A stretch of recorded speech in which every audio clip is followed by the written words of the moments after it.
have the views of Ambassador Sajjanhar as well on one of those. But before that, let me take the opening comments from my other two guests as well. And Dr. Karan Gupta, Vibhuti just spoke about how extraordinary times call for extraordinary measures. Whatever you may say, many people are saying that this is an opportunity for a country like India in the education space, in the higher education space specifically.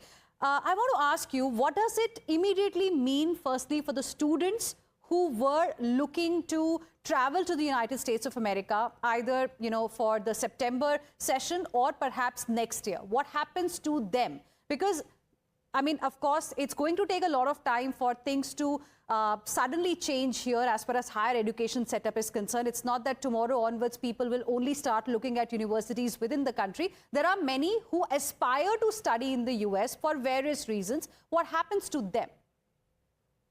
Thank you, Hina. Thank you very much for having me here.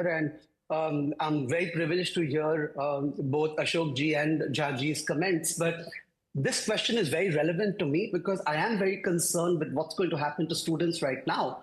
And that's the question which everyone has on their mind.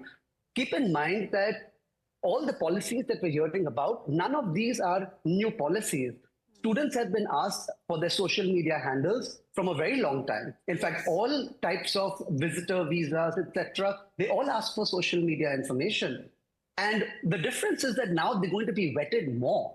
So the message is loud and clear. If students are not going to agree with US policies, if they're not going to agree with what the current administration wants politically, if they're going to be students who want to participate in protests, if they want to support violent gangs, they're not welcome in the United States. That message is loud and clear. The current pause that has happened where the administration has asked the consulate general and embassies to stop giving visa appointments till they don't get the system in place is a temporary measure, and things will be back to normal. We've been seeing that happening. Students who've been applying for their visas over the last couple of months have got their visas with no problems. Any student who's made any kind of demonstration that they're going to the US, they're going to participate in some kind of protest, they're going to create some problem in the country, those students are facing a problem. And when someone objects to that, I just remind them of a very simple thing. We live in India today. If a foreigner comes here, and if a foreigner is going to be against the government, if that foreigner is going to go on campuses and create protests, he's going to burn the Indian flag, for example, we're not going to tolerate that either. Yes. We're going to ask that person to leave our country. The US is doing the same thing. So while I agree that it may sound a little harsh, and it does sound that, okay, things are going out of hand, let's look at the larger picture here.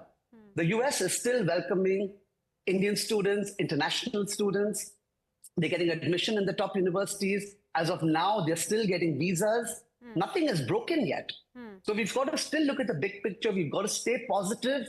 We've got to tell students that, hey, listen, give it a couple of weeks. The appointments will open up. You're going to be back on track.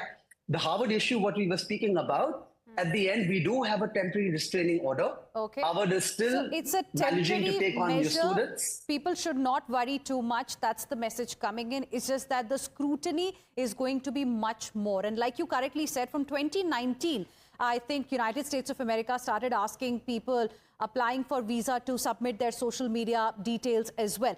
Interesting. Catherine, I want to ask you, given the fact that now people's social media past is going to determine their future in the United States of America, whether they'll be getting a visa or not, so should they start deleting their old posts? I mean, do you think that's the way forward, or what should they do?